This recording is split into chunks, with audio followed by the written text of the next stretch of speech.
Hey there friends, it's me Peter, and it's time for me to play catch up by reviewing 3 movies in one day. Am I insane? You bet I am. But we can get this done.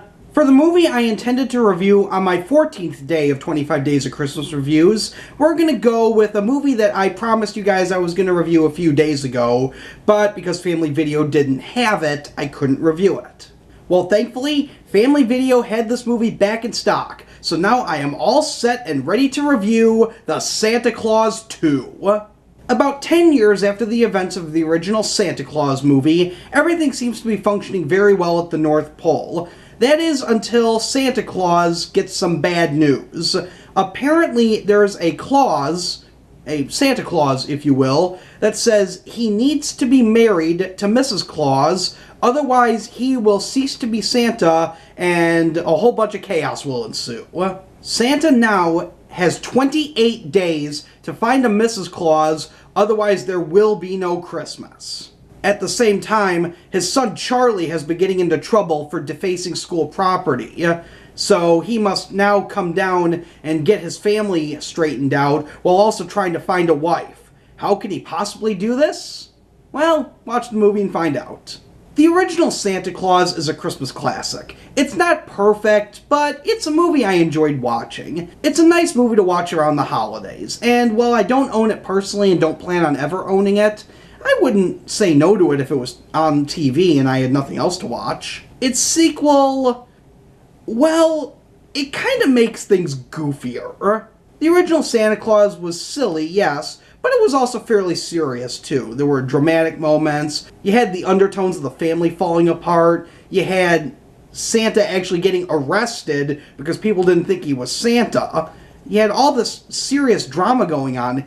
Here, the movie is far from serious. Yeah, you have the undertones of Santa Claus disappearing and Christmas not happening, but it's all handled really goofily. Part of that's because while Santa is away, they create a plastic Santa Claus to work at the North Pole in his absence.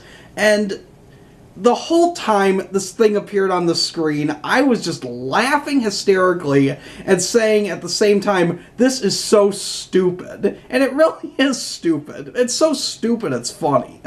And then, of course, there's a plot twist, which everyone can see coming, that he turns evil and then makes the North Pole his personal factory, and he starts being a stickler for all the rules, and yeah, it's kind of predictable. But does predictability make it a bad movie?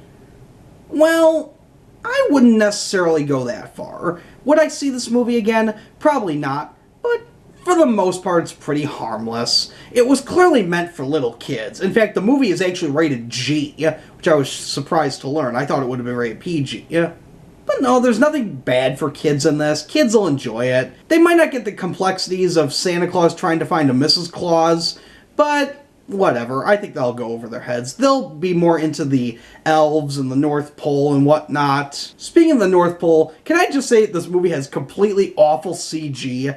The very first opening scene of this movie features a CG person, a CG elf, if you will, flying around, and it looks so bad. It looks so bad.